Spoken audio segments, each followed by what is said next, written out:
కూడి వచ్చిన మీ అందరికీ మన ప్రభువును ప్రియ రక్షకుడైన యేసుక్రీస్తు నామములో నా ప్రత్యేక వందనాలు తెలియజేస్తున్నాను.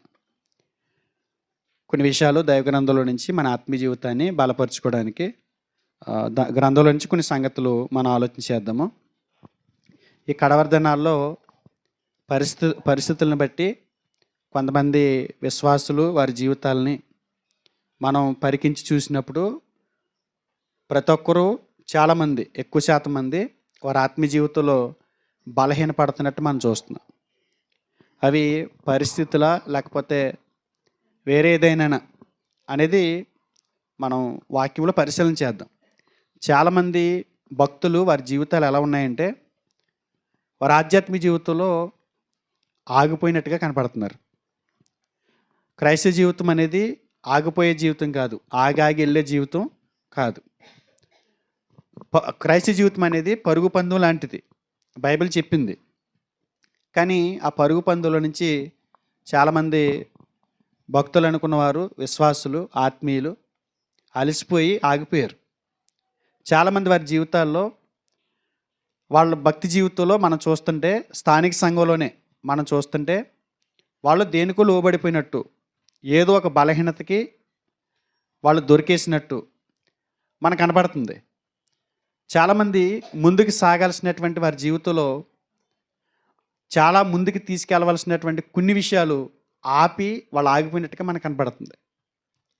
ఈ స్థానిక సంఘమే కాదు, సార్వత్రిక సంఘం అంతా కూడా ఇలాగ ఉంది. క్రీస్తు రాకడకు ముందు అపాయకరమైనటువంటి కాలాలు వస్తాయని చెప్పినటువంటి పౌలు మాటని మనం అర్థం చేసుకోగలిగితే ఆ అపాయకరమైనటువంటి కాలాల్లోనికి మనం వచ్చేసామని ఈ పరిస్థితులు బట్టి మనకు అర్థమవుతుంది. చాలామంది సేవకులు వాళ్ళ బాధను కూడా వ్యక్తం చేస్తున్నారు. వారి స్థానిక సంఘాలను బట్టి, వాళ్ళు నడిపిస్తున్నటువంటి సంఘాలను బట్టి, విశ్వాసాలను బట్టి వారిలో కొంతమంది బలహీనమైనటువంటి వ్యక్తుల జీవితాలను చూసి వాళ్ళు కూడా వాపోతున్నట్టు నేను చూస్తున్నాను. నా జీవితంలో నాతో పరిచయస్తులైనటువంటి నా తోటి దేవుని పనివారిలో ఆవేదన వ్యక్తం చేయటం నేను చూస్తున్నాను. అంటే చాలామంది జీవితాలు ఎలా ఉన్నాయంటే ఆగిపోయారు, ఆపేశారు అన్నట్టుగా ఉంది. ఎవరో ఎక్కడో ఇలా జరుగుతుంది అని అనుకునే కంటే ఒకవేళ మనం ఏదైనా పరిస్థితుల్లో ఉన్నామేమో మనం పరిశీలన చేసుకోవాల్సిన అవసరత ఉంది. కనుక ఈరోజు మనం ధ్యానించబోతున్నటువంటి అంశం ఏంటంటే ఆపవద్దు అనేటువంటి ఒక అంశం. చిన్న పదము, ఆపవద్దు అనేది చిన్న పదమే, కానీ దాని వెనక చాలా ఆంతర్యం ఉంది. దాని వెనక ఎంతో ఆధ్యాత్మిక పాఠం ఉంది. ఆధ్యాత్మికంగా మనం బలపడాల్సినటువంటి సంగతులు ఎన్నో ఆ పదం వెనక ఉన్నాయి. కనుక ఈరోజు మనం ఆలోచించబోయే, పరిశీలన చేయబోయేటువంటి అంశం ఏంటంటే ఆపవద్దు అనేది. క్రైస్తవ జీవితం గురించి మాట్లాడుతూ భక్తులు ఏమని క్రైస్తవ జీవితాన్ని పోల్చారు, దేనితో క్రైస్తవ జీవన ప్రయాణాన్ని పోల్చారు అని అంటే పరుగు పందెంతో పోల్చారు. ఒకసారి ఆ మాట చూద్దాము. కొరింథీయులకు రాసిన మొదటి పత్రిక 9వ అధ్యాయము 24 నుంచి 27 వరకు చూద్దాం. అపోస్తలుడైన పౌలు కొరింథీయులకు రాసిన మొదటి పత్రిక 9వ అధ్యాయము 24 నుండి 27 చదువుతాను చూడండి. పందెపు రంగమందు పరిగెత్తు వారందరూ పరిగెత్తుదురు కానీ ఒకటే బహుమానం పొందునని మీకు తెలియదా?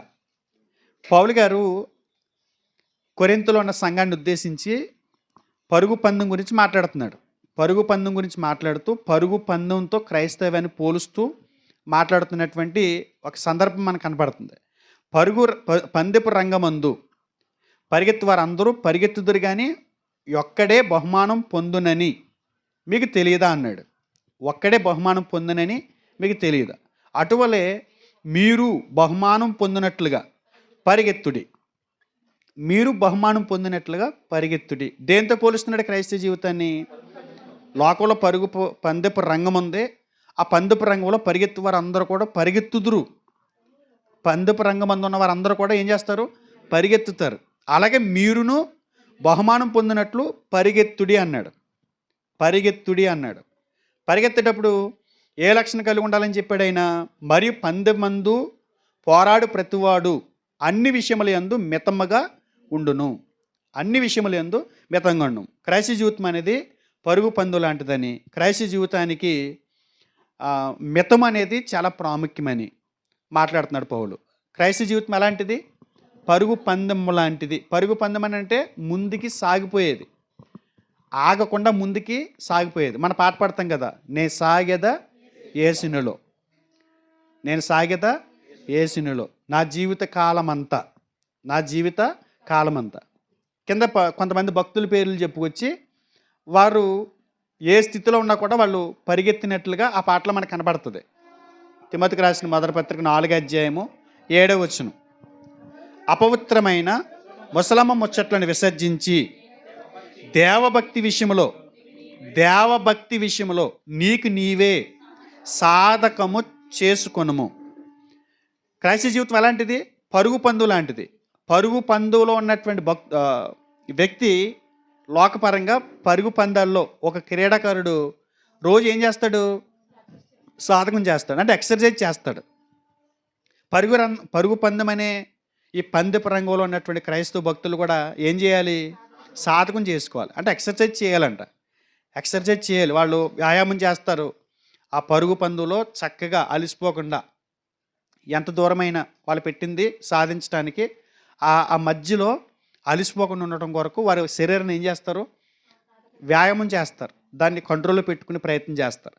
అలాగే ఈ ఆత్మీయ జీవితంలో ఈ పరుగు అనే పందెపు రంగంలో ఉన్నటువంటి మనం ఆత్మీయ జీవితంలో మనం కూడా ఏం చేయాలి? సాధకం అవసరమని చెప్తున్నాడు.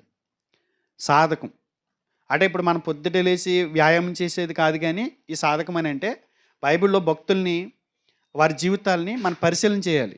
మన ఆధ్యాత్మిక జీవితంలో మనకి క్రీడాకారుడు సచిన్ టెండూల్కర్ మనకు తెలుసు, క్రికెట్లో పెద్ద పేరు ఉన్నటువంటి, ఆయనకు ఒక పేరు కూడా పెట్టాడు, క్రికెట్ దేవుడు అని కూడా పేరెట్టారు.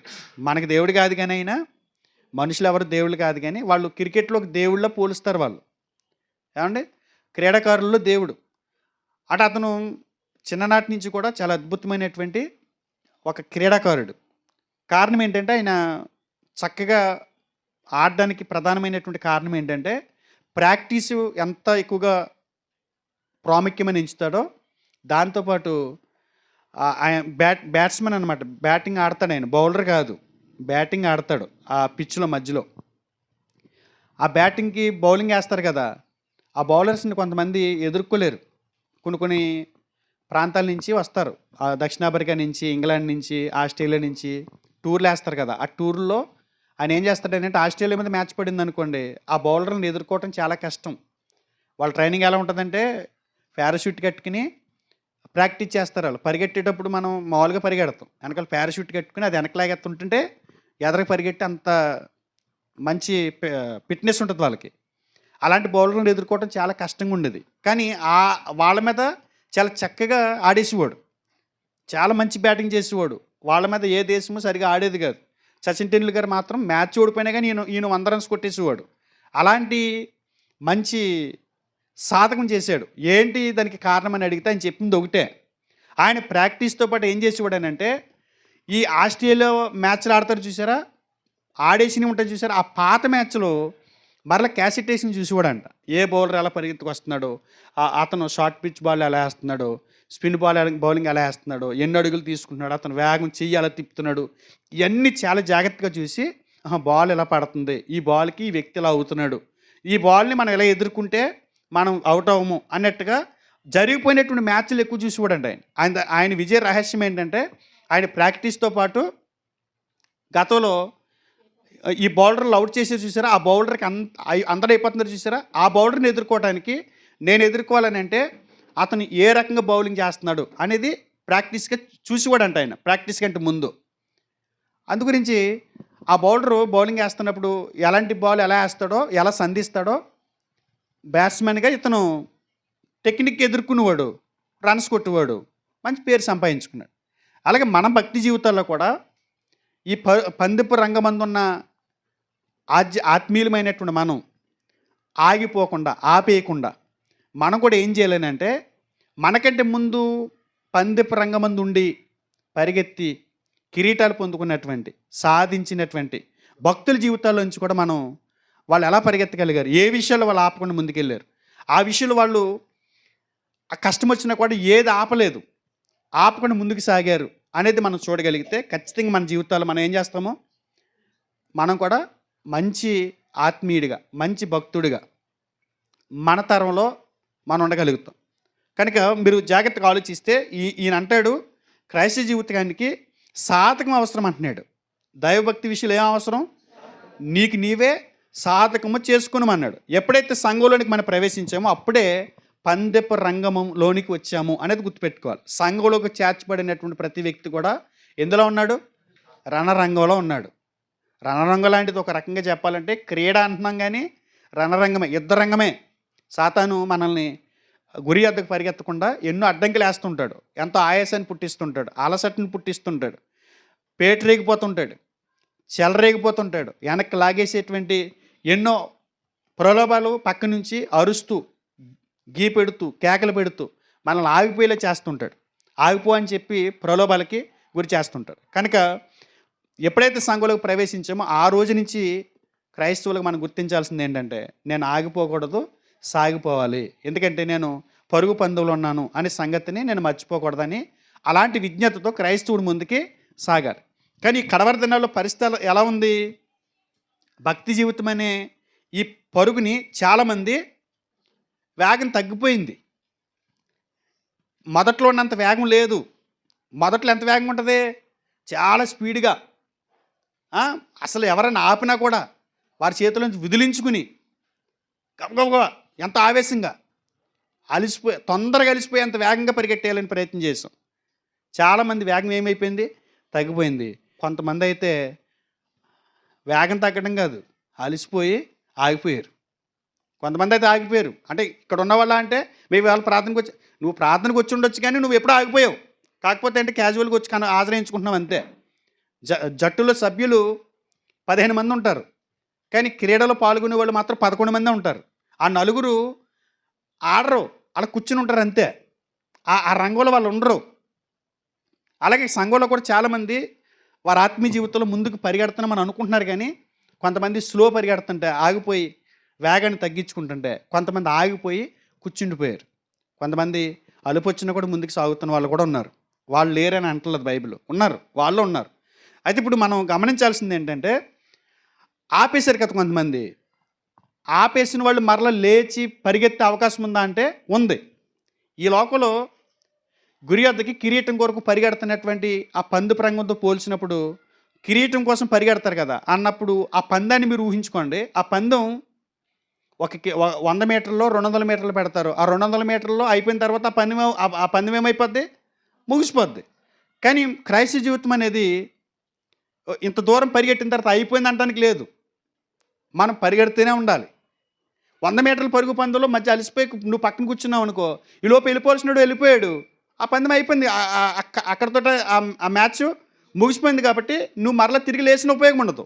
మన ఆత్మీయ జీవితంలో నేను అలసిపోయాను, పక్కన కూర్చుండిపోయాను, గేమ్ అయిపోయిందమ్మో ఇంకా అలా కూర్చుని ఉందాం అని అనుకోవడానికి లేదు. మరలా లేచి పరిగెత్తే అవకాశం మనకు ఉంది. అర్థం అవ్వలేదా మీకు నేను చెప్పింది? ఇది ఇంకా మన జీవితాంతకాలం పరిగెట్టాలి. కాబట్టి ఒకవేళ మధ్యలో ఎక్కడైనా కూర్చుండిపోయినా కూడా నువ్వేం చేయొచ్చు?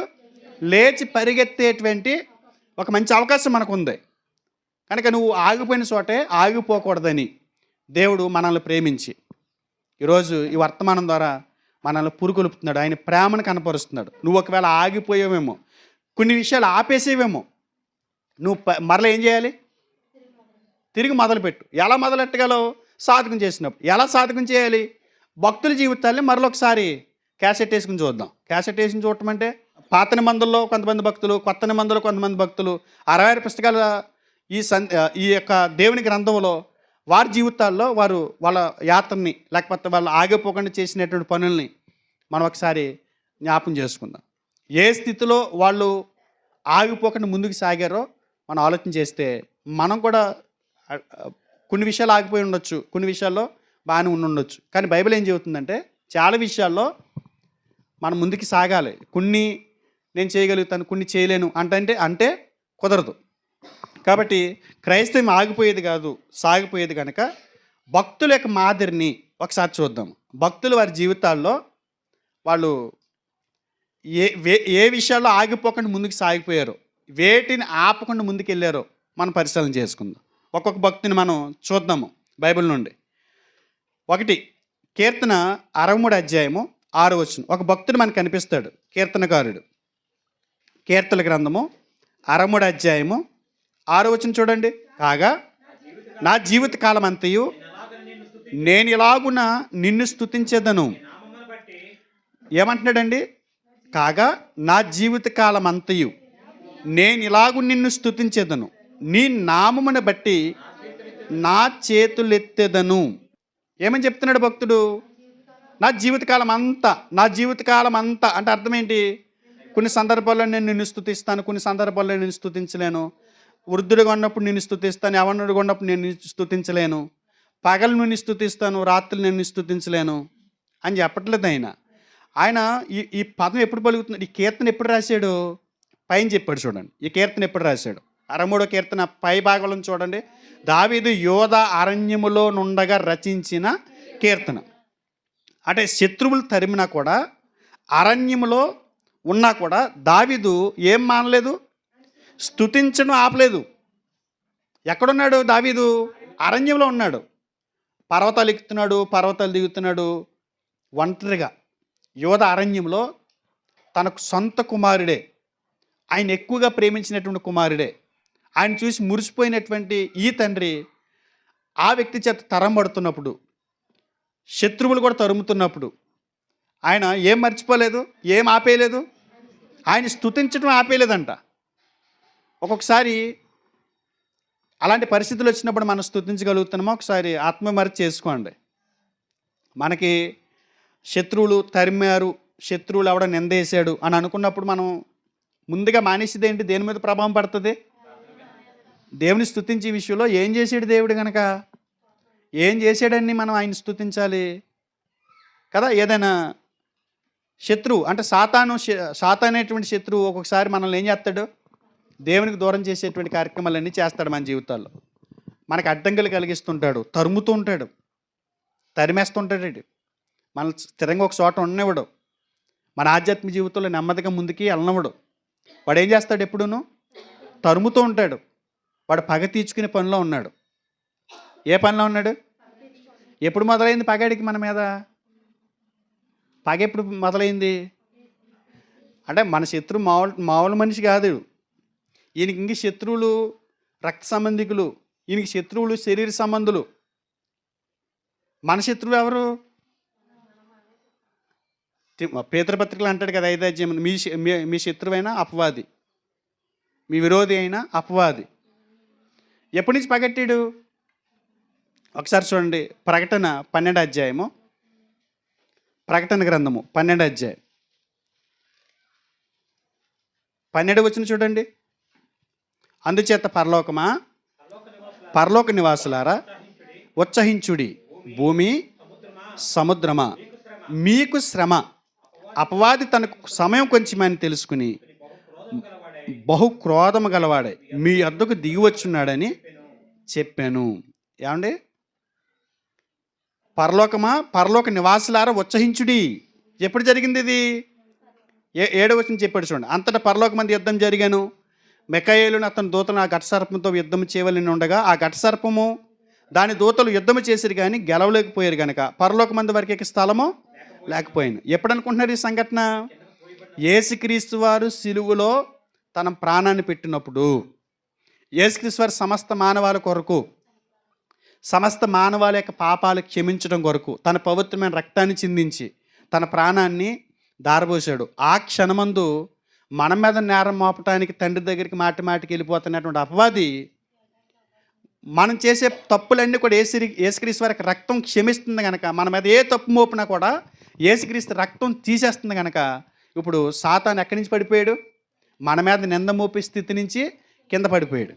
ఇప్పుడు మన మీద నింద మోపడానికి తండ్రి దగ్గరికి వెళ్ళాడు అనుకోండి, ఆ అవకాశం ఉంటుందా? వాడికి ఉండదు. ఇప్పుడు ఏం చేయాలి? మనం నింద మోపితే యేసుక్రీస్తు వారికి రక్తంలో కడిగేస్తున్నాడు. ఇక ఈ వీళ్ళని మనం ఏం చేయలేం. ఇప్పుడు ఏం చేయాలి? కింద పడిపోయానంటే ఆకాశం నుంచి కింద పడిపోయాను కాదు, మనల్ని నిందించేటువంటి ఆ స్థితిలో నుంచి కింద పడిపోయాడు. కింద పడిపోయి ఇప్పుడు ఏం చేస్తున్నాడని అంటే ఎవడు దొరుకుతాడా? ఇప్పుడు నింద మోపటం కాదు, నేను మోపటం కాదు, ఇంత త్యాగం చేసినటువంటి యేసుక్రీస్తు వారి మరణాన్ని కూడా నిరర్థకం చేసుకుని వీరిని పాపలకు నెట్టేస్తే, వీళ్ళని బలహీనతలకు నెట్టేస్తే దేవుడే కోపడిపోతాడు. నేనేం చెప్పక్కర్లేదు. దేవునికి కోపం పుట్టించేటువంటి జీవితాలు వీరిలో పురుకొల్పాలి, వీరిని రేపాలి అనేటువంటి ప్రయత్నంతో అందుగురించి అంటున్నాడు, పరలోకమా పరలోక నివాసులారు సంతోషించండి, ఎందుకంటే ఐరన్ లెగ్గో కిందకు పోయాడు. ఎక్కడ పోయాడు? ప్రజల్లోకి వచ్చేసాడు. ఇప్పుడు ఎవరి మీద దాడి ఎవరికి శ్రమ? ప్రజలకు శ్రమ. అందుగురించే భక్తుడు ఆయన ఒంటరితనంలో ఉన్నప్పుడు కూడా పరిస్థితులను ఆధారం చేసుకోకుండా ఆయన వీటి మీద ఏటి మీద కూడా దృష్టి పెట్టకుండా ఎవరి మీద దృష్టి పెట్టాడు? దేవునిపై తన హృదయాన్ని కేంద్రీకరించి పరిస్థితులను ఆధారం చేసుకోకుండా, నేను ఒంటరిగా ఉన్నాను అనేటువంటి ఆలోచన ఆయనలోకి రానివ్వకుండా, పరిస్థితులు ఆయనని కృంగదీయకుండా ఉండటం కొరకు భక్తుడు అరణ్యంలో ఏం చేస్తున్నాడు? దేవుణ్ణి స్తుతిస్తూ. ఇలాంటి పరిస్థితులు వచ్చినాయి అనుకోండి, మనం ఏం చేస్తాం? మొట్టమొదటిగా ప్రభావం చూపించేది దేవుని స్తుతించడంలోనే. మనం ఆయనకి ఏం చేసేది ఉండదు, కానీ మనం ఆయనకి చేసింది ఏమీ లేదు, కానీ ఏదైనా కష్టం వచ్చినప్పుడు మాత్రం నిందేసేది ఎవరిని? దేవుడి మీద నిందేస్తాం. మొట్టమొదటిగా మనం నిందేసేది ఆయన మీదే వేస్తాం, ఎందుకంటే ఆయన వెంటనే స్పందించడు కనుక. ప్రతి ఒక్కరు దేవుడి మీదకి నెట్టేస్తారు. నెట్టేసి గుణం ఉంది. నెట్టేసి ఇంకేం చేస్తారు? ఏం చేశాడని స్తుతించాలి, ఏం చేశాడు నేను ఆయన స్తుతించాలి. ఒకవేళ స్తోత్రం అని అన్నాం అనుకో, స్తోత్రం మనకి ఏం జరిగింది ఏంటి స్తోత్రం చెప్పడానికి? అలా బ్రేక్ చేస్తాడు. మనకి తెలియకుండా మన పరిస్థితుల మీద మన దృష్టిని మరల్చి, ఇదిగో నీకు ఇది జరగలేదు కదా, నువ్వు దేవుని స్తుతించాల్సిన అవసరం ఏముంది, దేవుని కీర్తించాల్సిన అవసరం ఏముంది కదా? ఏం ఆపలేదు ఈయన? పరిస్థితులు స్తుతించడం ఆపినాయా? ఆయన ఒంటరితనం దేవుని స్తుతించడం ఆపిందా? శత్రువులు ఆయన స్తుతించడం ఆపారా? ఆపలేదు. అది గుర్తుపెట్టుకోండి. ఏం ఆపకూడదు మన జీవితంలో? మన పందిరి రంగం అందు ఆగకుండా అలిసిపోకుండా ముందుకెళ్ళే మొట్టమొదటి కార్యం ఏంటంటే దేవుని స్తుతించడం మానకూడదు. దేవుని స్తుతించడం మానకూడదు. ఏ టైంలో అయినా సరే, ఏ పరిస్థితిని బట్టి అయినా సరే మనం ఏం చేయాలి? దేవుణ్ణి స్తుతించాలి. స్తుతించే కుటుంబాలు బాగుంటాయి, స్తుతించే భక్తులు బాగుంటారు. ఒకసారి తెస్సలోనికి రాసిన 2వ పత్రిక 2వ అధ్యాయము, తెస్సలోనికి రాసిన 2వ పత్రిక 2వ అధ్యాయము 13వ వచనం చదువుతామా? ప్రభు వలన ప్రేమింపబడి సహోదరులారా, ఆత్మ మిమ్మును పరుచుట వలనను మీరు సత్యమును నమ్ముట వలనను రక్షణ పొందుటకు దేవుడు ఆది నుండి మిమ్మును ఏర్పరుచుకున్నాడు గనక మేము మిమ్ముని బట్టి ఎల్లప్పుడూను అప్పుడప్పుడునా ఎల్లప్పుడునా? చాలామంది ఎప్పుడు దేవునికి కృతజ్ఞతాస్తుతులు చెల్లిస్తారు? అన్నీ బాగుంటే స్తుతిస్తారు, అన్నీ కలిసి వస్తే స్తుతిస్తారు. ఏదైనా మంచి కార్యం జరిగినప్పుడు దేవుని స్తుతిస్తారు. దేవుని స్తుతించడానికి ఏదో ఒక కార్యం వారి జీవితాల్లో జరగాలి, జరిగితేనే కానీ చేయరు. కానీ భక్తులు ఏం చేస్తున్నారంట? ఎల్లప్పుడూ, అప్పుడప్పుడు కాదు, పరిస్థితులు అనుకూలంగా ఉన్నప్పుడు కాదు, ప్రతికూలమైన పరిస్థితుల్లో కూడా ఆయన స్తుతించడానికి పరిస్థితులు నన్ను ఆపేసినా కూడా, నాకు ఒక రకమైనటువంటి బలహీనతను దేవుడు సాతాను పెట్టేసినా కూడా, నా శత్రువు నా మీద పనిచేస్తున్నా కూడా, నేను అలాంటి సమయంలో కూడా నేను ఏం చేస్తాను తెలుసా? దేవుని స్తుతిస్తాము అని భక్తులు మాట్లాడుతున్నారు. ఏం ఆగిపోయింది చాలామంది జీవితాల్లో? స్తుతించడం ఆగిపోయింది. అలిగారు ఎవరి మీద? అసలు ఆ రకంగా అలగాలనుకుంటే దేవుడు అలగాలి మన మీద కదా. తినేసి మర్చిపోయే రకం మనం, చెయ్యారి లోపు మర్చిపోతాం తినేసి. అలాంటి మనస్తత్వాలు మన. అలిగితే గిలిగితే ఆయన మన మీద అలగాలి, కానీ మనం ఆయన మీద అలగకూడదు. అబ్బా, దరిద్రంగా ఉంటుంది. ఏం ఆగిపోయింది చాలామంది జీవితాల్లో? స్తుతించడం ఆగిపోయింది. ఆపొద్దు అంటున్నాడు దేవుడు. నీ పరుగు పందులో నువ్వు ఆపొద్దు. అది ఏం చేయాలి? నువ్వు స్తుతిస్తూ ఉండాలి. ఎప్పుడు? ఎల్లప్పుడు. అంటే ఏం చేసినా కూడా స్తుతించాలంట. ఆయన మనకి ఇది చేశాడు అని అనుకున్నప్పుడే కాకుండా, ఇది చేయలేదు అన్నప్పుడు కూడా. కొన్ని పరిస్థితులు మనల్ని దేవుని స్తుతించకుండా ఆపేస్తూ ఉంటాయి. కానీ ఆ పరిస్థితి కూడా దేవుని స్తుతించే మంచి కార్యమేనంట. మనం అర్థం చేసుకోం, మనకు అర్థం కాదు. ఆయన కార్యాలు అగోచరుడు, ఆయన అగోచరుడు, ఆయన కార్యములు కూడా అగోచరం. మనకు అర్థం కావు ఆయన కార్యాలు, అద్భుతం. కానీ మన మానవ మెదడికి అది అర్థం కాదు.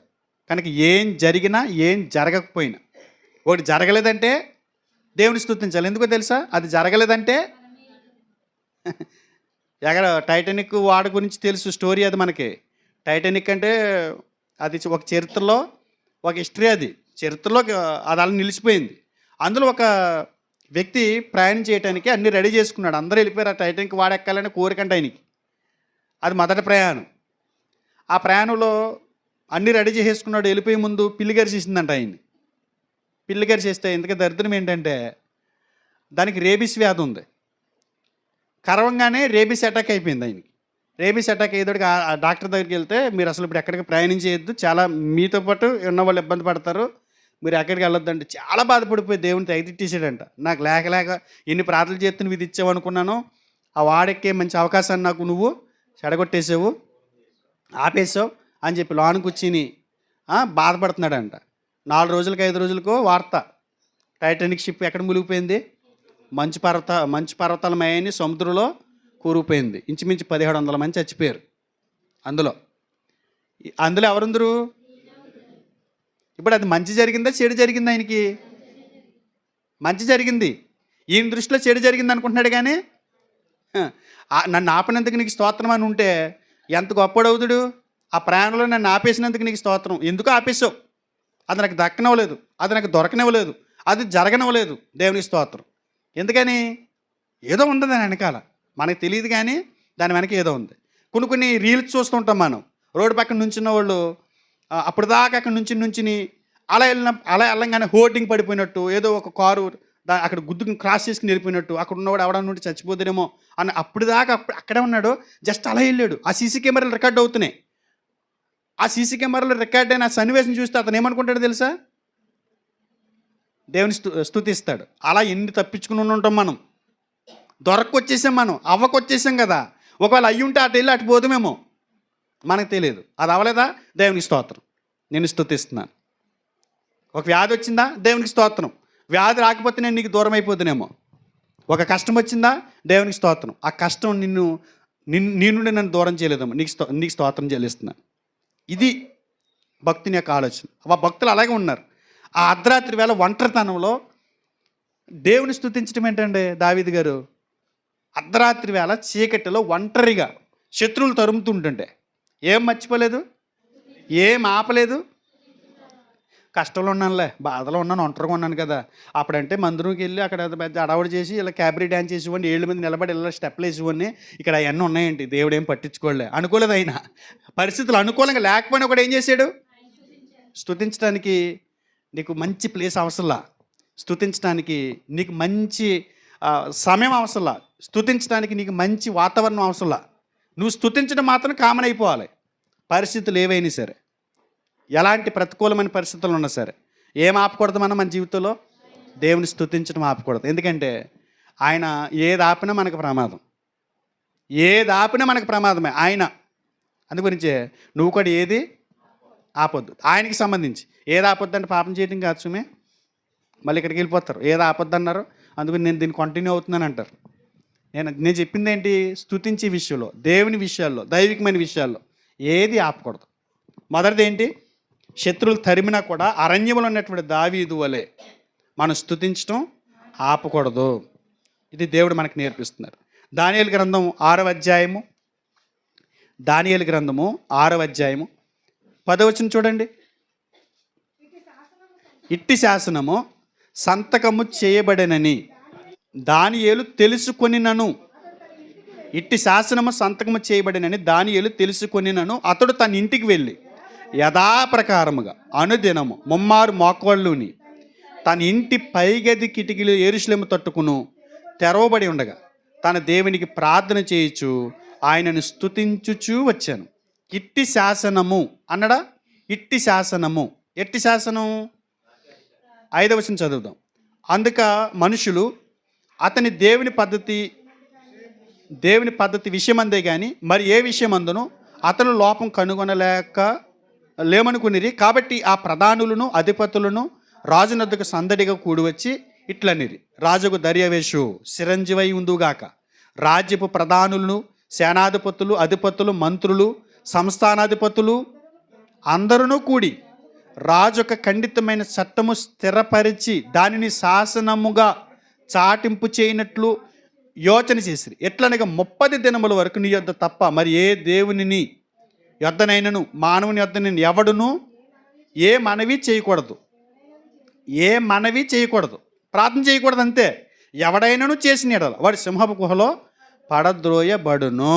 రాజా, ఈ ప్రకారముగా రాజు శాసనం ఒకటి పుట్టించి ఎవరికి ఇచ్చారు? 30 రోజులు ఏం చేయకూడదట? ప్రార్థన చేయకూడదట. శాసనం అంటే జీవో పాస్ అయింది, ఆర్డర్ పాస్ అయింది. ఏంటది?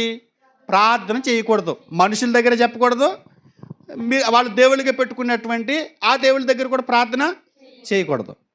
ఇక్కడ దేవుడు దానియేలు గురించి మనకు నేర్పుతున్నది ఏంటంటే, దానియేలు భక్తి జీవితానికి ఎన్ని ఆటంకాలు వచ్చినా కూడా ప్రార్థన జీవితాన్ని ఆపలేదు. ఎక్కడికి వెళ్ళిపోయాడు? తన మేడ గది పైకి వెళ్ళిపోయాడు. శాసనం అక్కడ ఉంది. శాసనం ఉన్నప్పుడు, ఆజ్ఞ జారీ అయినప్పుడు, జీవో పాస్ అయినప్పుడు అది దాన్ని పట్టించుకోకుండా మనం ఈ పని చేసామనుకోండి, వచ్చే నష్టం ఏంటి? సింహాల భూమిలో పడేస్తా. కేసు కదా అది. ఆ చట్టం దేశం తరపున చట్టం చేసినప్పుడు ఆ చట్టానికి లోబడాలి కదా. అని అంటే చట్టానికి లోబడాలి. ఎప్పుడంటే మన దేవునితో మన భక్తిని చేసేటువంటి చట్టాలు చేస్తే మాత్రం దానికి లోబడాల్సిన పని లేదు. భక్తి జీవితాన్ని ఆటంకం పెట్టేటువంటి చట్టాలు కాదు ఇక్కడ దేవుడు చెప్పింది. ఇక్కడ భూమి మీద ఆయా దేశాల్లో చట్టాలు ఇస్తారు. ఆ చట్టాలు ఎప్పుడు పాటించాలి? నైతిక సంబంధమైనటువంటి చట్టాలు ఇచ్చారనుకోండి, వాటి ఖచ్చితంగా మనం పాటించాలి. మన ప్రాణాంతకమైనటువంటి సభ్య సమాజాన్ని అభ్యంతరపరిచేటువంటి చట్టాలు చేశారనుకోండి, వాటిని పాటించాలి. కానీ మన భక్తి జీవితానికి, మన దేవునితో మన సంబంధాన్ని ఆపేసేటువంటి ఇలాంటి చట్టాలు చేస్తే మాత్రం మనం ఏం చేయకూడదు? అస్సలు పట్టించుకోవాల్సిన అవసరం లేదు. దానియేలు చేసింది అదే. ఏం ఆపలేదు? ప్రార్థన. నువ్వు చట్టం చేశాడంట. నిజంగా చట్టం కాదు. అలాంటిది చిన్న క్లూ ఇస్తే ఆదివారం 4 వారాల ప్రార్థనలు ఎట్టొద్దని అనుకుంటున్నారంట.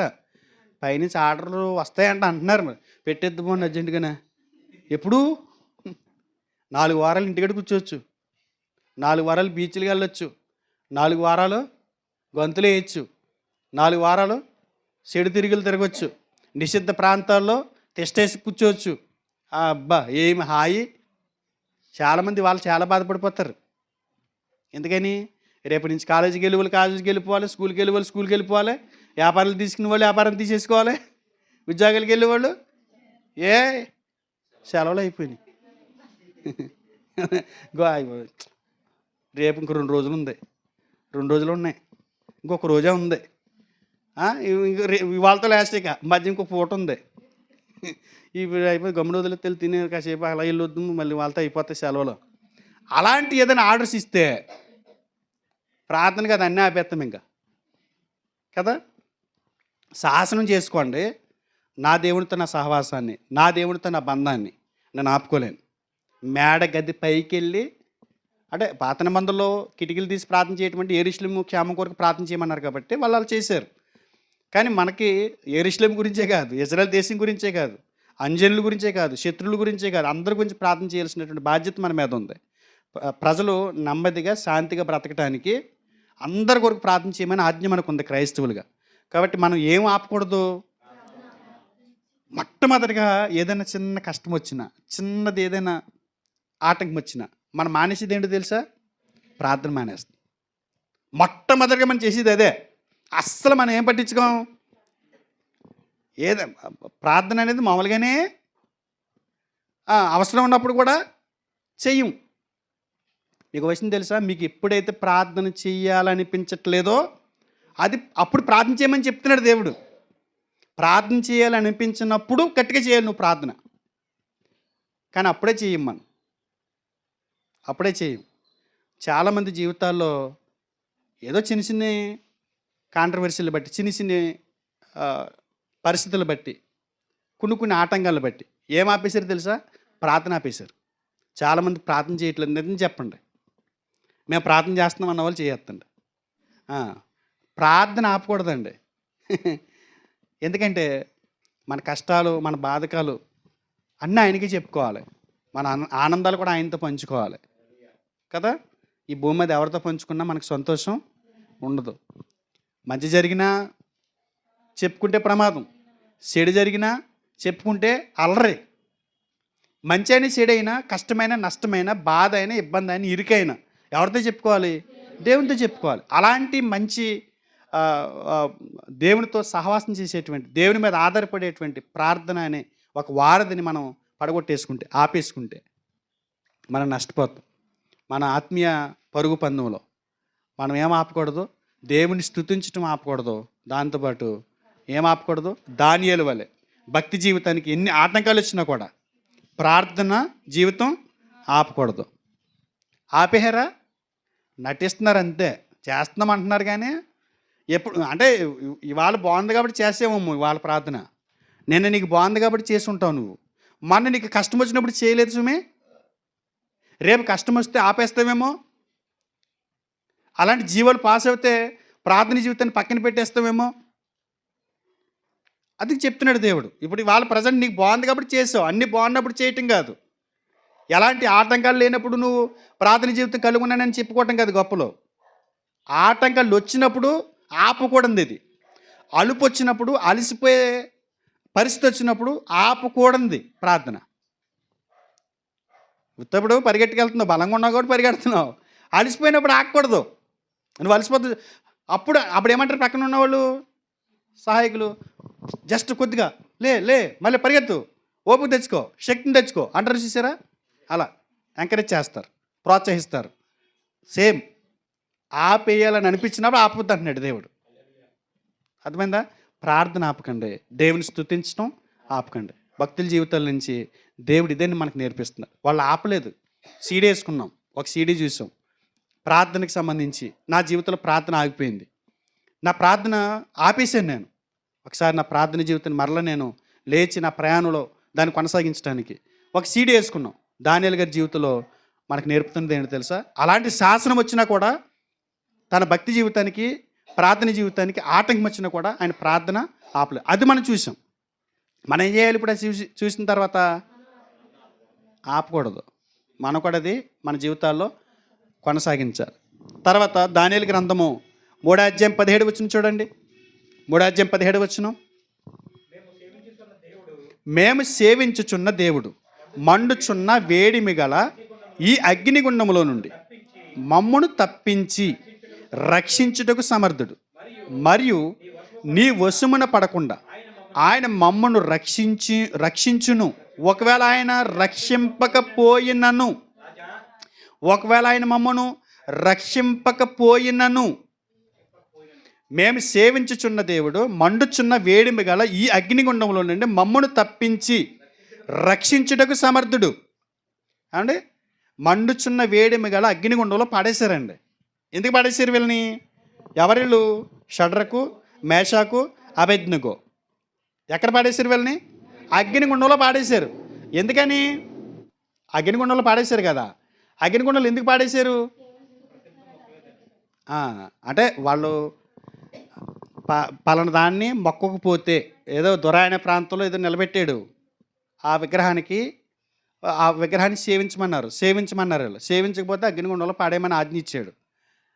వీళ్ళు నిజదేవుడు ఎవరో తెలుసు, జీవం కలిగిన దేవుడు ఎవరో తెలుసు. జీవం లేనిటికి ఎలా నమస్కారం చేస్తారు, జీవం లేని వాటిని ఎలా ఆరాధన చేస్తారు? ఇక్కడ జరిగింది ఏంటంటే, అగ్నిగుండం లాంటి మహాశ్రమలు వాళ్ళకి ఎదురైనా కూడా వాళ్ళు అగ్నిగుండంలో ఉండి ఎవరిని సేవిస్తున్నారు? దేవుణ్ణి సేవిస్తున్నారు.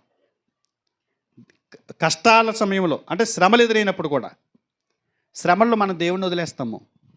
శ్రమల్లో దేవునికి దూరంగా వెళ్ళిపోతాం కదా. చిన్న కష్టం వచ్చినప్పుడే కదండి ఆయనకి దూరం అయిపోయేది. మనం అన్నీ బాగుంటే ఆయనతో ఉంటాము, బాగోపోతే దూరం వెళ్ళిపోతాం కదా. వాళ్ళు ఏమంటున్నారు? రక్షింపకపోయినా. నిజాన్ని ఎలా కాదంటాం? సత్యాన్ని ఎలా కాదంటాం? సత్యదేవుని మేము ఎలా కాదంటాం? అబద్ధాన్ని మేము ఎలా స్వీకరిస్తాం కదా. ఏం ఆపలేదు?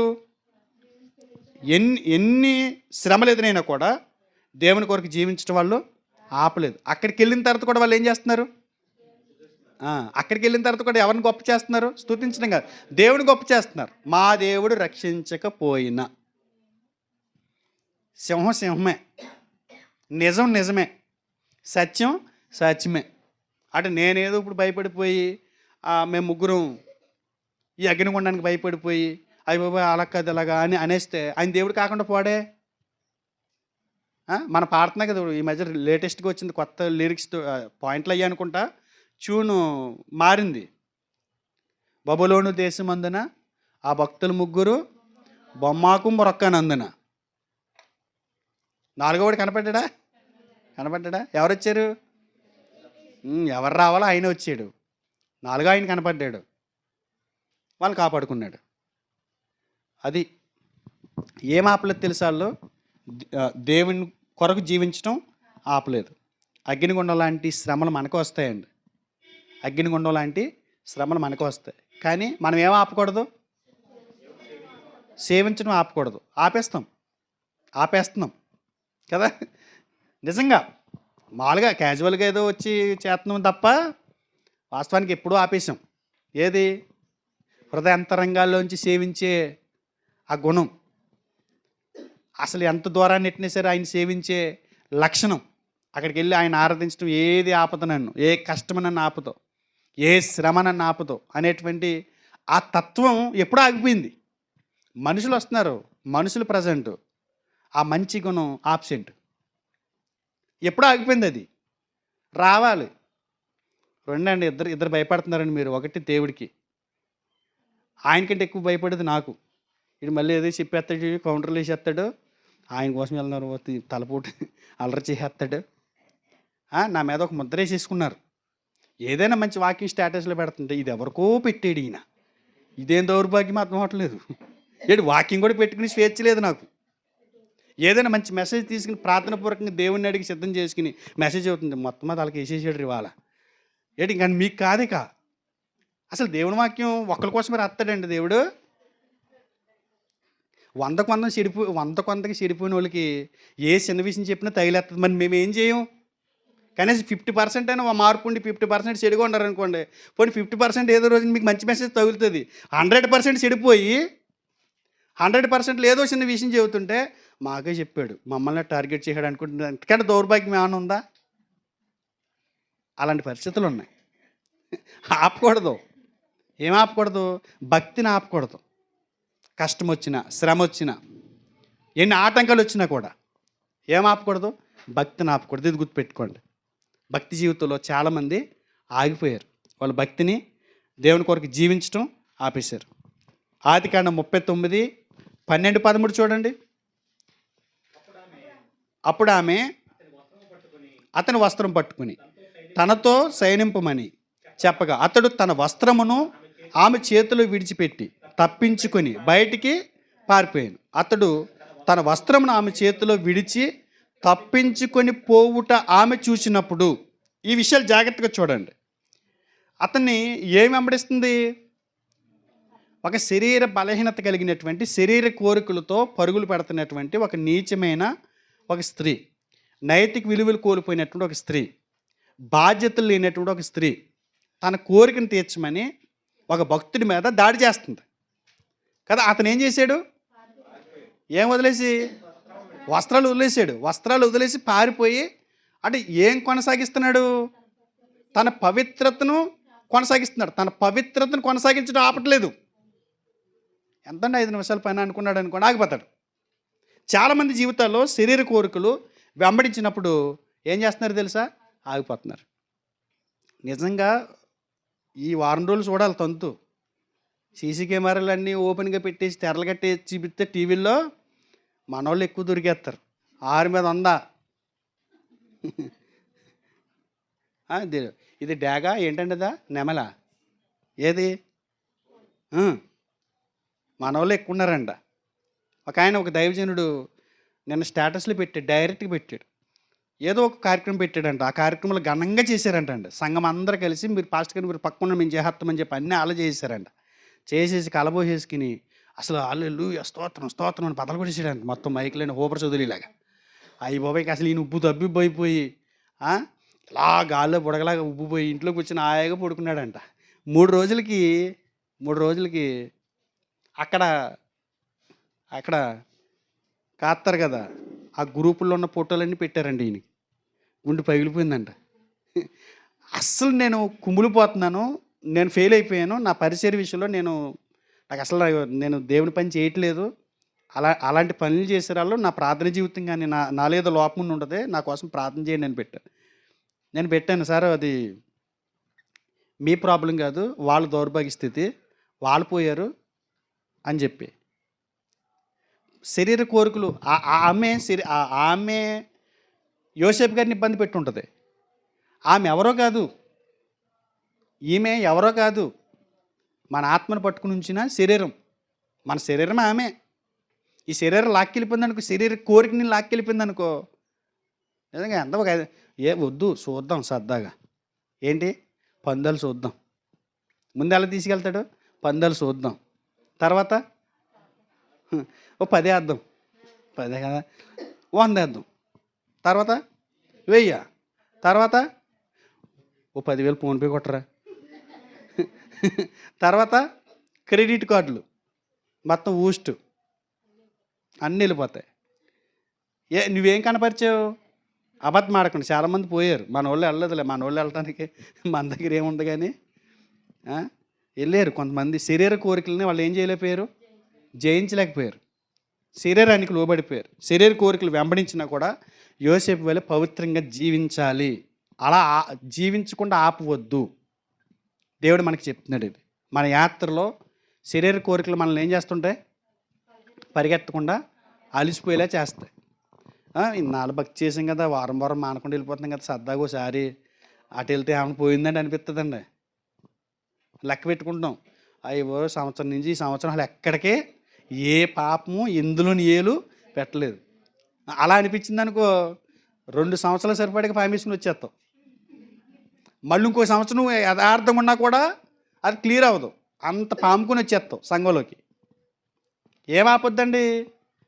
శరీర కోరికలు నిన్ను వెంబడించినా కూడా, నిన్ను లొంగ తీసుకుంటున్నా కూడా, నిన్ను ప్రలోభపెట్టినా కూడా యోసేపు వలె ఆ కోరికల నుంచి తప్పించుకుని పారిపోవటం ఆపొద్దు. ఎందుకంటే ఈ లోకం సాతాను బలంగా ఆత్మీయులను లొంగ తీసుకునే ఒక వెపన్ ఏంటంటే శరీరం, దాని కోరికలు. యేసుక్రీస్తు వారిని ఓడించాలని చూశాడు. నిన్ను నన్ను మనల్ని ఓడించినట్టుగా యేసుక్రీస్తు వారిని ఓడించాలని చూశాడు అపవాది. ఏ కోరికలు లేపి? శరీర కోరికలు లేపి సోదల కొండ మీదకి తీసుకెళ్ళి, అదిగో ఆ రాళ్ళు రొట్టెలు చేసుకు అన్నాడు, అది అన్నాడు, ఇది అన్నాడు. కానీ యేసుక్రీస్తు వారు ఏం చేశారు? ఆ శరీరాన్ని సిలువకి వేసి కొట్టాడు. అది నెరవేరదు. నేను చెప్పినట్టు వినాలి, అది చెప్పినట్టు నేను విన్నా అన్నాడు. ఆయన ఆపలేదు ఆయన జీవితంలో. యోసేపు గారు ఆపలేదు ఆయన జీవితంలో. శరీరం ఎంత ప్రలోభ పెట్టినా కూడా మనం ఆపేసాం. ఏం ఆపేసాం? పవిత్ర జీవితాన్ని ఆపేసాం. ఏనాడో ఆపేసాం కదా. ఎప్పుడో ఆగిపోయింది కదా నా పవిత్రత. చేస్తున్నాను అంతే, అంటించుకుని చేస్తున్నాను అంతే, మురికి అంటించుకుని చేస్తున్నాను అంతే, ఆ మురికి పాముకుని పరిగెడుతున్నాను అంతే అన్నట్టున్నాం కదా. ఒక్కొక్కటి చూస్తున్నాం మనం. శత్రువులు తరిమినా కూడా, అరణ్యములు ఉన్నా కూడా దావీదు ఏం చేశాడు? స్తుతించడం ఆపలేదు. భక్తి జీవితానికి ఎన్ని ఆటంకాలు వచ్చినా కూడా దానియేలు ఏం ఆపలేదు? ప్రార్థన జీవితాన్ని ఆపలేదు. అగ్నిగుండం లాంటి శ్రమలు ఎదురైనా కూడా షడ్రక్ మేషక్ అబేద్నెగోలు దేవుని కొరకు జీవించడం ఆపలేదు. శరీర కోరికలు వెంబడించినా కూడా యోసేపు వలె పవిత్రంగా జీవించడం మనం ఆపవద్దు. ఇవన్నీ మనకి పాఠాలండి.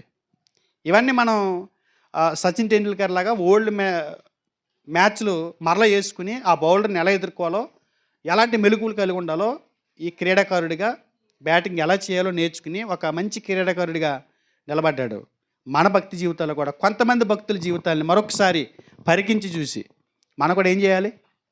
వాళ్ళు ఏ స్థితిలో కూడా ఏం ఆపలేదు గుర్తించి, అలాంటి పరిస్థితులు ఎదురైనప్పుడు మనం ఆపకూడదు అని దేవుడు కోరుకున్న వాటిని ఆపకుండా ముందుకి సాగిపోవాలి. యోబు గ్రంథం 1వ అధ్యాయము 21వ వచనం చూడండి. నేను నా తల్లి గర్భంలో నుండి దిగంబరినై వచ్చి తిని దిగంబరినై అక్కడికి తిరిగి వెళ్ళొద్దును. యెహోవా ఇచ్చాను, యెహోవా తీసుకుని పోయాను, యెహోవా నామమునకు స్తుతి కలుగును గాక. ఎందుని బట్టి? ఎవరైనా ఇచ్చేసి తీసేసుకున్నాడని స్తుతి హల్లెలూయా అంటారా? ఇచ్చినప్పుడు హల్లెలూయా హల్లెలూయా స్తోత్రం స్తోత్రం స్తోత్రం అని అదే స్తోత్రం స్తోత్రం అంటే కింద పడి పగిలిపోయింది అనుకో, ఇలా గోకనే ఏం స్తుతి పగిలిపోయింది. ఈయనకి ఇచ్చాడంట, ఆయనే తీసేసుకున్నాడంట. స్తోత్రం అంటున్నాడు. ఇది విచిత్రమైన భక్తుల్లా ఉన్నాడు ఈయన. మనకైన విచిత్రమైన భక్తుడే. భక్తుడు అంటే ఎలా ఉండాలో దేవుడు కోరుకున్నవాడు అలాగే ఉంటాడు. భక్తుడంటే ఇది అని దేవుడు చెప్తాడు. ఏం ఆపలేదు ఈయన. సమస్తం కోల్పోయినా కూడా సింపుల్గా చిన్న మాటతో ఏం తీసేశాడు? యెహోవా ఇచ్చాను, యెహోవా తీసుకుని పోయాను. ఆస్తులు కానీ, అంతస్తులు కానీ, పిల్లలు కానీ, సంస్థానాలు కానీ, ఏదైనా సరే, గౌరవాలు కానీ, ఆధిపత్యాలు కానీ, పదవులు కానీ, ఉద్యోగాలు కానీ, వ్యాపారాలు కానీ ఇచ్చాడు, తీసేసుకున్నాడు. దేవునికి మహిమ కలుగును గాక. పాట పాడతాం. ఏ పాట? ఏదో మనదా పాడేవారు ఏదో అంతా నా మేలుకే కన్నవారే కనుమరుగైన కాటికే తీసుకుపోయిన నేనేం స్తుతించడం. పాట అలా కడతారు, అలా కడతారు, పాడుకోవాలంతే. చిన్నది వ్యాపారంలో పెట్టుబడి పెట్టి ఒక 10,000 పెట్టు. ఏం చేశాడండి? 10,000 పెట్టాను తుష్మందా ఏడు 10,000కి. ఎవరిని? ఈయన దేవుడు అంటే ఈయన అన్నాడు ఒక ఆయన. 10,000కి 10,000 నష్టం వచ్చింది. 10,000కి దేవుని తీసి పక్కన పెట్టాడు. ఒక 10 రోజులు ఆరోగ్యం బాగలేదు. ఆ ఆరోగ్యం బాగాలేనందుకు దేవుని తీసి పక్కన పెట్టాడు. ఏం మానలేదు తెలిసినా సమస్తం కోల్పోయినా కూడా యథార్థంగా జీవించడం ఆపలేదు. 2వ అధ్యాయం 9వ వచనం చూడండి. తన భార్యతో మాట్లాడుతున్నాడు. అతని భార్య వచ్చి, నీవు ఇంకను యథార్థతను వదలకుందువా? దేవుని దూషించి మరణము కమ్మనెను. దేవుని దూషించేసేయాలంట. ఏం వదులుతులేదు ఈయన? వేటి ఇన్నిపోయినా కూడా యథార్థత పోదా నీ దగ్గర? యథార్థత వదలవా? వదిలేసి ఆ పీక్కిలి పుణ్యుడిని తిట్టేసే. ఎవరిని? దేవుని తిట్టేసే. ఇచ్చాడు, ఇచ్చినట్టు ఇచ్చి తీసేసుకున్నాడు. నువ్వు దూషించే, నీ యథార్థత వదిలే. అన్ని పోయినా కూడా ఆయన ఏం వదలలేదు. తన భార్య మాటను బట్టి అక్కడ మనం లేవు, కానీ ఆ మాట్లాడుతున్న మాటను బట్టి ఏంటంటే ఇన్నొచ్చిన నువ్వు వదలింది ఏంటంటే యథార్థత విడిచిపెట్టలేదు. అందుకే దేవుడు మనతో మాట్లాడేది ఏంటంటే మనకు ఉన్నా లేకపోయినా ఏం వదలకూడదు? యథార్థంగా జీవించడం ఆపకూడదు. యథార్థంగా జీవించడం ఆపకూడదు. ఏ సందర్భాల్లో వదిలేస్తుందో తెలుసు. నువ్వు యథార్థంగానే ఉన్నావు. నువ్వు యథార్థంగా ఉన్నందుకు నీకు ఏమొచ్చిందో తెలుసు? ఎదురు నష్టం వచ్చింది. ఈ రోజులు యథార్థంగా బతకడం చాలా కష్టం. ఇప్పుడు 50 మంది మంచోళ్ళు 50 మంది చెడ్డలు ఉన్నారనుకోండి, దెబ్బకు ఉంటుంది. అర్థమైందా నేను చెప్పింది? 50 మంది మంచోళ్ళు ఉన్నారండి, 50 మంది చెడ్డలు ఉన్నారండి, పోటాపోటీగా ఉంటుంది. ఏంటి? మేము మంచిగా బతుకుతాం, మేము బతకం అని గొడవ. కనీసం 50% మనకి తోడు ఉన్నారు. 99 మంది చెడ్డోళ్ళు ఉన్నారు. ఒక్కడే యథార్థంగా బతకలేడు. 9 మంది బతకనిస్తారా? నువ్వు హానెస్ట్గా ఏదైనా చెయ్యి, యథార్థంగా ఏదైనా వ్యాపారం చేయి. అంటే ఇది 15 రూపాయలండి అను 15 అక్కడ 25 తీసుకున్నాడు. 15 వీడికి అనుమానం, ఇది డూప్లికేట్ ఏమో, మొత్తం మీద ఏదో అయిపోద్ది అంటావా? వద్దులే, అక్కడ 25 కొనుక్కుందాం. నువ్వు యథార్థంగా అమ్మితే నీ దగ్గర కొన్నాడా? కొండవు. అప్పుడు నీకేమనిపిస్తుంది? ఈ వెనకాల వీళ్ళు అంటారు, వీళ్ళు ఉంటారు కదా, నేను చెప్పాను అంటే యథార్థంగా ఉంటే అది మాట అండి అని. మీరు 25, 26 ఒక రూపాయికి నమ్మండి, ఒక 5 వేసుకుని నమ్మండి, దాని మీద ఇది క్వాలిటీ అయ్యి ఉంటుంది, కంపెనీ అయ్యి ఉంటుంది అని తీసుకుంటాడు అని వీళ్ళు రెచ్చగొడతారు మనల్ని కదా. ఏం వదిలేస్తాం? యథార్థతను ఆపేస్తాం. యథార్థంగా బ్రతకటం ఆపేస్తాం మన జీవితంలో.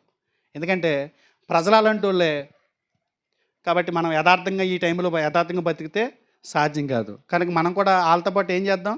యథార్థతను విడిచిపెట్టేసి ఎదరికి వెళ్ళిపోదాం. దేవుడు దాన్ని సహించట్లే మన విషయంలో. ఆయన అదాపొద్దు అంటున్నాడు. నువ్వే స్థితిలో ఉన్నా కూడా, ఏం కోల్పోయినా కూడా, ఎన్ని అవమానాలు వచ్చినా కూడా నువ్వేం వదలొద్దు? యథార్థతని వదలొద్దు. అపోస్తల కార్యాలు 16 అధ్యాయం.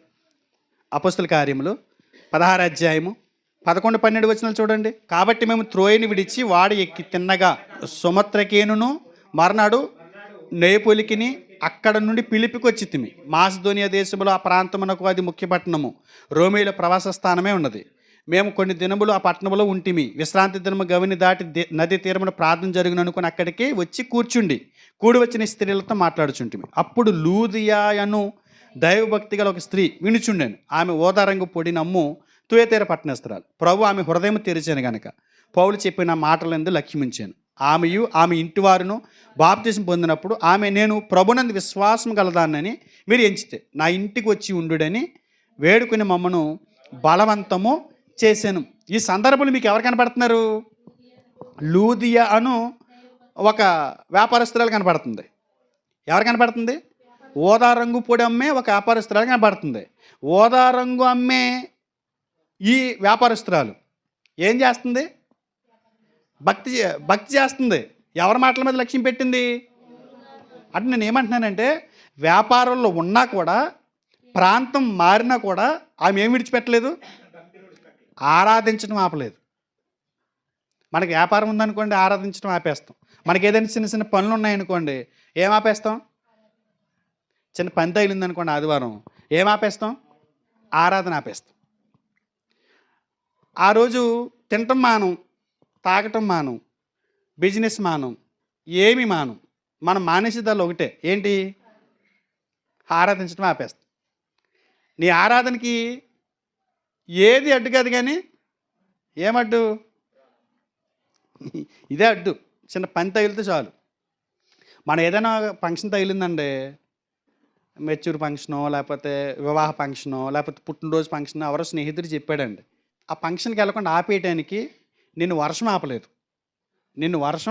ఆపలేదు, ఆర్థిక ఇబ్బంది ఆపలేదు, అవసరం తప్పు చేసినా సరే గిఫ్ట్ కొనికి వెళ్తాం. నీకు పెద్ద జబ్బు చేసేసినా కూడా ఆగవు. నీకు వ్యాపారం ఉన్నా కూడా ఆ ఫంక్షన్కి ఆగవు. నీకు ఉద్యోగం ఉన్నా సరే సెలవు పెట్టి వెళ్తాం. కానీ ఆరాధనకు వచ్చేటప్పుడు చిన్న రొంపసాలు రొంపట్టేసిందండి. అంటే చిన్న కారణం చాలండి మనం దేవుని ఆరాధించడానికి ఆగిపోవటం. దేవుని ఆరాధించడానికి ఆగొద్దు అని చెప్తున్నాడు దేవుడు. కానీ ఏది ఆపం, కానీ చిన్న పని తగిలితే ఆరాధించడం ఆపేస్తాం. ప్రాంతం మారినా, వ్యాపారంలో ఉన్నా, లూది ఏం మానలేదు? ఆరాధించడం మానలేదు. దేవుడు అదే చెప్తున్నాడు. ఈ విషయంలో కొద్దిగా కేర్ తీసుకోండి. మనం ఆపేసాం, అన్నీ ఆపుకుంటూ వచ్చేస్తున్నాం, ఒక్కొక్కటి ఆపుకుంటూ వచ్చేస్తున్నాం. ముందు స్తుతించడం ఆపేసాం, తర్వాత ప్రార్థించడం ఆపేసాం, తర్వాత సేవించడం, భక్తి చేయడం ఆపేసాం, తర్వాత పవిత్రంగా బతకడం ఆపేసాం, తర్వాత యథార్థతను ఆపేసాం. మనకి తెలియకుండా అన్నీ ఆపుకుంటూ వచ్చేస్తున్నాం. ఏదో ఒకటే అనుకుంటున్నాం, ఆ ఒక్కదానితో ఎన్ని మిళితమైపోయినాయి? చాలా విషయాలు మిళితమైపోయినాయి. ఒకటి మానేసామంటే, ఒకటి ఆపేసామంటే అన్నీ ఆగిపోతాయి వచ్చేస్తాయి. మనసుని పెట్టండి, అన్నీ ఆగిపోతే వచ్చేస్తాయి. మన జీవితంలో అన్నీ ఆగిపోవచ్చినాయా? ఒకసారి పరిశీలన చేసుకోండి. నేను ప్రార్థన కంటిన్యూగా చేస్తున్నానా? దేవుని స్తుతించే విషయంలో కంటిన్యూగా జరుగుతుందా? పవిత్రంగా బ్రతికే విషయంలో, యథార్థంగా ఉండే విషయంలో ఇంకేం చూసాం? భక్తి విషయంలో, పవిత్రంగా ఉండే విషయంలో కదా. ఆ పందెపు రంగమందు వాళ్ళు ఏదైనా ఆపారా? అలుపు వచ్చినప్పుడు, అలసిపోయే పరిస్థితి వచ్చినా కూడా వాళ్ళు ఏది ఆపలేదు. భక్తుల మాదిరి మనం చూసాం, వాళ్ళు ఏది ఆపలేదు. చాలా ఉన్నాయి. నేను ఆపకపోతే మీరు ఆగిపోయి వెళ్ళిపోతారనిపిస్తుంది, అందుగురించి ఆపేస్తున్నాను. ఇంకా నేను ఆపేస్తున్నాను. ఆపట్లేదండి, ఇంకా టైం అయిపోతుంది, ఆపట్లేదేంటి? అది ఆగిపోయింది, కానీ మీ టయాలు ఆగుతలేదు. ఆ గోడ గడియని ఆగిపోయింది, మీ వాచ్యాలు ఆగుతలేదు, మీ మనసులో ఆగుతలేదు, మీ కడుపులో పేగులు ఆగుతలేదు. ఆగకుండా ఆగిపోతారే, ఆగాల్సినవి ఆగట్లేదు కదా. ఏం ఆగాలి? తొందరపాటు ఆగాలి. కొమ్మని వదిలేస్తే బాగుంది, వెళ్ళిపోదాం అనేది ఆగాలి. నీ వాచ్లు ముళ్ళు ఆగిపోయి నువ్వు చూడకూడదు. ఇక మెసేజ్ అయ్యేదాకా వాచ్ వైపు చూడకూడదు, మొబైల్ అంగి చూడకూడదు, అవి ఆగిపోవాలి. కానీ ఏమి ఆగకూడదు? ఇప్పటి వరకు మనం భక్తుల జీవితాల్లో వాళ్ళకి ఎలాంటి స్థితిలో కూడా ఏదైతే చేయాలని దేవుడు కోరుకున్నాడో అది ఆగలేదు, అది ఆగకూడదు. దేవుడు అదే కోరుకుంటున్నాడు మన నుంచి. అందుగురించే ఈ పందుపు రంగమందు మనం మితముగా ఉండి మనం ఏం చేయాలి? అభ్యాసం చేసుకుంటూ పందుమందు ఓర్పు కావాలి. ఓర్పుతో. ఇది మారదాని పరుగు లాంటిది కాదు. ఎలాంటి పరుగు ఇది? జీవితాంతకాలం పరిగెట్టాలి. కనుక జీవితాంతకాలం పరిగెత్తేటువంటి ఒక పరుగు పందులో మనం ఉన్నాం కాబట్టి ఏది ఆపకుండా మనం ముందుకు సాగటానికి దేవుడు ఈ ఉదయకాలమందు ఈ మంచి వర్తమానం ద్వారా మనతో మాట్లాడారు. అందరి బట్టి దేవునికి స్తోత్రం. మీరు నమ్ముతున్నారా? ఆపింది ఏదైనా ఉంటే ఏం చేయాలి? ఇప్పుడు మీరు వెంటనే మరలా లేచి మొదలు పెట్టాలి. మొదలు పెట్టండి. ప్రార్థన ఆపేశారండి. మేము చాలామంది ప్రార్థన ఆపేశారండి. ప్రార్థన ఉదయమందు లేచి మొదలు పెట్టండి. మీ జీవితాలు ఆశీర్వాదకరంగా ఉంటాయి. నేను ఎప్పటి నుంచో చెప్దాం అనుకున్నాను. 3 సంవత్సరాల నుంచి అనుకుంటూ వస్తున్నాను. అంతకుముందు సంవత్సరం చెబుదాం అనుకున్నాను. పాస్టర్ గారు కూడా చెప్పలేదు. మన సంవత్సరం చెబుదాం అనుకున్నా, మొన్న చెప్పలేదు. ఇప్పుడు చెబుదాం అనుకుని మళ్ళీ ఇప్పుడు ఆగిపోయాను. ఎందుకంటే ఏమో భయమేస్తుంది నాకు. నేనేమంటున్నానంటే పొద్దుటే 5 గంటలకి జూము ఉదయకాలపు ప్రార్థనని పెట్టుకుని అందరూ లేచి మొబైల్ ఎదురుగుండా పెట్టుకుని కుటుంబాల కొరకు అందరూ ప్రార్థన చేద్దామని చెప్దాం అనుకుంటున్నాను. మీరు ఏమంటారు? పొద్దుట 5 గంటలకు వేసి జూమ్ లింక్ ఇస్తాను నేను. అందరూ జూమ్ లింక్ మొబైల్ ఎదురుగుండా పెట్టుకుని జూమ్ ఆన్ చేసుకుని కుటుంబాల కొరకు ప్రార్థన చేస్తాం. స్థానిక సంఘాల కొరకు ప్రార్థన చేద్దాము. మన అనుదిన జీవితం దేనితో ప్రారంభమవుతుంది? దేవుడితో ప్రారంభమవుతుంది. ఓకే అంటున్నారా? మాట్లాడతలేదు అసలు ఇలా అన్నా కూడా మాట్లాడతలేదు. చూసారా? కనీసం పోనీ ఎదురుగుండా అన్నాడు కదా, అంటే ఏం పోయిందిలే, బయటికి వెళ్ళిన తర్వాత మన బాధలు ఏది చెప్పుకుందాం అని కూడా లేదు. అస్సలు తల ఊపట్లేదు, కదలట్లేదు. పొద్దున్న 5ంటికి ఎక్కడ లేస్తాంలే అని కదా. అంటే 5 గంటలు లేచిన వాళ్ళు ఎక్కువ కాలం బతుకుతున్నారంటండి. నిజం. 5 గంటలు లేచిన వాళ్ళు ఆరోగ్యవంతులుగా ఉంటున్నారంట. చాలా బాగుంటుందంట వాళ్ళ హెల్త్. మన హెల్త్ కోసమైనా వంకెట్టుకుని లేవుద్దాము. ప్రార్థన స్టార్ట్ చేద్దాం. మాట్లాడతలేదు. నేను రేపే స్టార్ట్ చేస్తాను. అది మీరు మాట్లాడకపోతే అన్నారు ఇంకోపోతే కూర్చుని నిర్ణయం తీసుకుంటే 2-3 వారాలు పడుద్ది. ఓకేనా? మనసుని పెట్టండి. ఎందుకంటే ఈరోజు మనకు నేర్పించింది ఏంటంటే మన పరుగు పందులో మనకి అలసిపోకుండా ఆగిపోకుండా చేసే పనుల గురించి మనం ఆలోచన చేసాం. వారు ఆపలేదు కాబట్టి వాళ్ళు బాగున్నారు. మనం ఆపేం కాబట్టి మనం బాగలే. ఆపొద్దు. ఏది ఆపినా మనకే ప్రమాదం. కాబట్టి మనసుని పెడతారని ఏది ఆపకుండా ఎన్ని కష్టాలు వచ్చినా, ఎన్ని శ్రమలు వచ్చినా, నీ ఒంటరితనం కానీ, నీ కష్టాలు కానీ, నీ శత్రువులు కానీ, నీ శరీర కోరికలు కానీ ఏది కూడా నీ పరుగు పందెంలో నీకు అభ్యంతరకరంగా ఉండకుండా దేవుడు నిన్ను నడిపించాలని, జయ జీవితాన్ని మనందరికీ దేవుడు ప్రసాదించాలని కోరుకుంటూ ఈ మాటలు ముగిస్తున్నాను. చిన్న ప్రార్థన చేసుకుందాం.